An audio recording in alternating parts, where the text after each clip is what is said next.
Okay, so find the circumference given the radius. There's a formula for circumference that is uh, circumference equals pi times the diameter. An equivalent formula is circumference is 2 times pi times r, where 2 times r, twice the radius, gives you the diameter. Okay, and since we're given the radius, we're going to use that formula.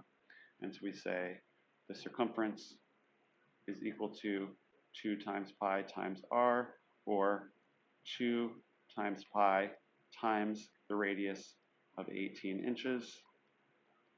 And we will multiply that 2 times that 18 to get 36.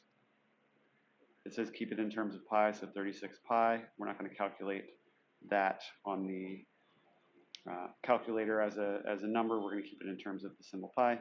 And the units are inches, because circumference going around it is a unit of length.